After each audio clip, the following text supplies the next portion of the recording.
markana aqoon-yahanada iyo culamaa u diinka iyo odayaasha ku dhaqan gobolka waqooyi bari ee dalkani Kenya ayaa waxa ay baaq u jeediyeen qaybaha kala duwan ee bulshada ee ku dhaqan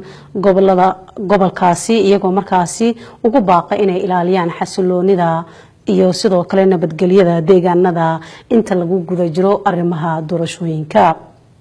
Hashim Maxamuud aw Abraar ayaa warkan Gaarisa inooga soo diray. maalinta salaasada ee nagu soo aadan waxa guud ahaan dalka Kenya looga dareerayaa doorashada guud dalka Kenya oo soo maray doorashooyin badan waxaad moodaa in doorashada ka sii dambaysa ay ka sii xasaasiyad iyo hadalhayn badan tahay natiijada iyo qaabka ay u dhici doonto doorashadan waa hadalhaynta ugu badan ee shacabka gobolka waqooyi bari iyo guud ahaan dalka Kenya waxaa jirta cabsi laga qabo in rabshado dhacaan oo lagu murmo natiijada doorashada inkastoo ay taasi jirto wali shacabka waxay rajeynayaan in doorashada ay ku dhacdo si nabadgelyo ah waxay soo taraya baaqyada kala duwan ee dhanka nabadda ee loo jeedinayo musharaxiinta kala duwan iyo shacabka si ay nabadgelyo iyo xasiloonida ugu dadaalaan shalay galab waxaa magaalada Gaarisa shir jaraa'id isugu yimid culimaa u diinka ugu waaweyn countiga Gaarisa waxaana ujeedka shirkaasi jaraa'id uu ahaa in lagu dadaalo nabadgelyo iyo xasilooni war nabadaan ilaa shano war meel wiilkaadishay wiil kuwa siiso waryaaya sidaa daraadeedani walowba kuuradaada adoo nabada rid ninkaad rabtana sii haddii ilaahay mahayay ninna kulama lehe adoo nabadana meeshii ka bax dhammaan dadkii raaciyada ahaa shacabka ahaa ee wax dooran hayay iyo dadkii madaxda ahaa ee la dooran hayay siyaasiyiintii dhammaan in wax fal oo muxuu ahaa amniga jabiyo oo wax u dhimo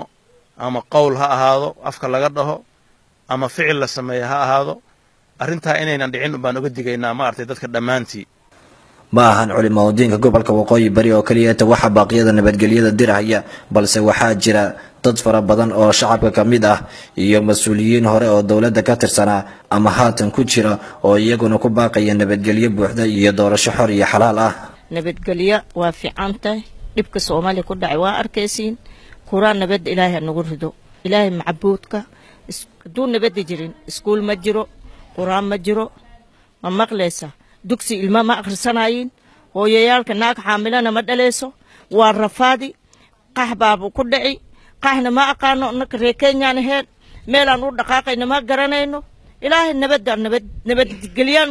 waa fiicantay Gaarisow mar labaad waxaan leenahay nin walba ammaan ha ku dadaalo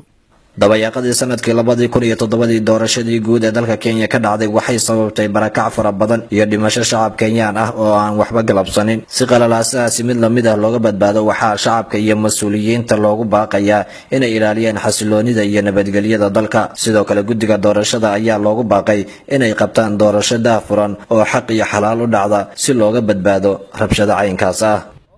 isku soo duuduuba olole siyaasadeed oo dheera oo sanadadii u dambeeyay lagu soo jiray waxa la soo gaaray guntii iyo gabagabadii ololaha